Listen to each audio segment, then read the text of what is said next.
जी अस्सलाम वालेकुम, this is मुर महर। ये बात तो बिल्कुल ठीक है कि हमें ज़िंदगी में आगे बढ़ने के लिए जिस तसलसल की हम तवक्को कर रहे होते हैं उस तसलसल से हम ज़िंदगी में आगे नहीं बढ़ रहे होते, बल्कि हमें कभी कभी ज़िंदगी में आगे बढ़ने के लिए जो है वो पीछे भी हटना पड़ता है। तो इसकी क्या वजह है कि हमें पीछे क्यों हटना पड़ता है? ये बात तो बिल्कुल ज़रूरी है कि हमें पीछे हटना पड़ता है आगे बढ़ने के लिए।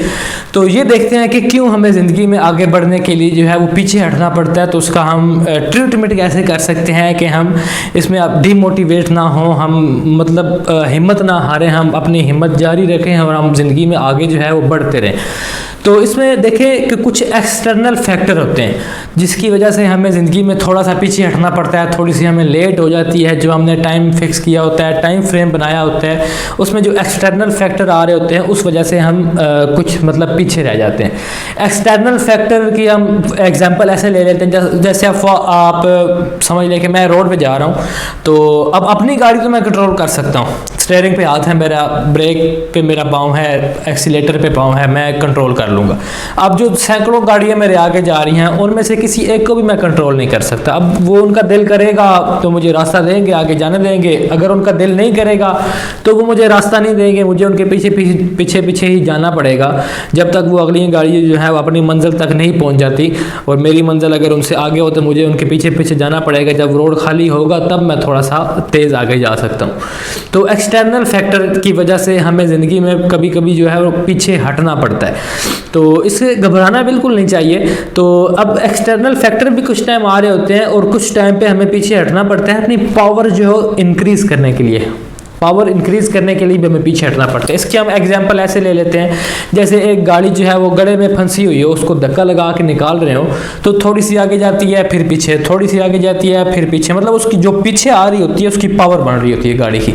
अब वो धक्का लगाने से उस गड्ढे से गाड़ी नहीं निकलती, वो अपनी पावर गाड़ी बनाती है, उसमें से मोमेंटम जब तक उसका बिल्ट नहीं होता वो गाड़ी नहीं निकलती है। अब उसका मोमेंटम बिल्ट हो जाता है, उस टाइम वो जब आगे पीछे हो रही होती है तो तब वो गाड़ी जोर लगा के जो है वो बाहर निकल जाती है। इसी तरह हम तीर की मिसाल ले लेते हैं कि कमान में से तीर भी जितना जोर से उसको पीछे खींचते हैं इतना जोर से वो आगे जाता है।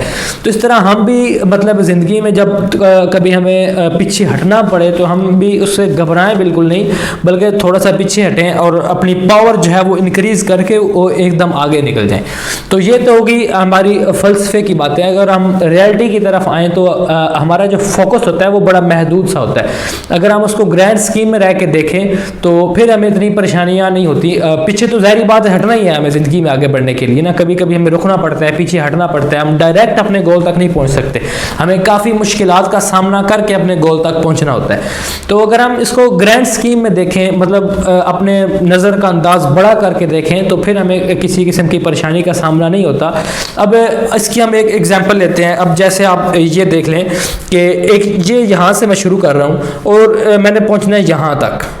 अब ये तो हो ही नहीं सकता कि यहाँ से मैं चला और मैं डायरेक्ट यहाँ पे पहुँच जाऊँ, ये कभी नहीं हो सकता, मैं नहीं पहुँच सकता यहाँ पे। अब पहुँचना कैसे है? अब मैं यहाँ से चला, यहाँ से मैंने शुरू किया, अब मैंने पहुँचना है यहाँ पर। अब यहाँ गया, यहाँ पे थोड़ा सा नीचे होना पड़ेगा, फिर ऊपर, फिर नीचे, फिर ऊपर, फिर नीचे, फिर ऊपर, ऐसे।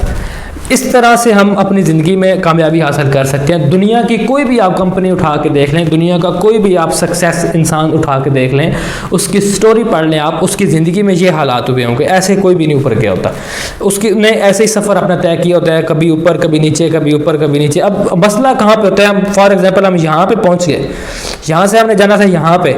अब यहाँ से हम जब यहाँ पे गए ना, यहाँ पे फिर हम तो कहते लो जी मारे गए, हम लुट गए, साढ़े पल्ले कोई चीज़ नहीं रह गई जी।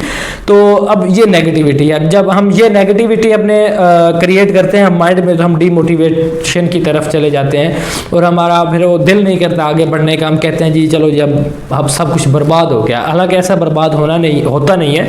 अगर हम ये सोचें कि हमने मतलब थोड़ा अर्सा पहले हम कहाँ थे, अब 2 दिन या 2 मंथ या 2 साल पहले का नहीं सोचना, ये सोचना है कि हमने स्टार्ट कहाँ से किया था। हमने स्टार्ट किया था यहाँ से, अब यहाँ तक हम पहुँचे, फिर थोड़ा सा हमें धचका लगा, हम नीचे हुए, फिर ऊपर पहुंच गए, फिर थोड़ा सा दचका लगा, फिर ऊपर चले जाएंगे, फिर दचका लगेगा, फिर ऊपर चले जाएंगे, आखिरकार हम अपनी मंजिल तक जो है वो पहुंच जाएंगे। तो ये वीडियो बनाने का मकसद सिर्फ और सिर्फ ये सबक हमने हासिल करना है यहाँ से कि हमें अपनी ज़िंदगी में जब एक्सटर्नल फैक्टर आ रहे होते हैं तो उनसे हमें घबराना नहीं चाहिए। जो मुश्किलात आ रही होती हैं हमारा गोल अचीव करने में, उनको खुशी से उनको गले से लगाना चाहिए और उन मुश्किलात का कोई ना कोई सलूशन जो है वो निकाल कर उनका मतलब सलूशन निकाल कर उनका सलूशन करके हमें अपनी मंजिल की तरफ आगे गामज़न ही रहना चाहिए। तो मिलते हैं नेक्स्ट वीडियो में, अपना ख्याल रखें, अल्लाह हाफिज़।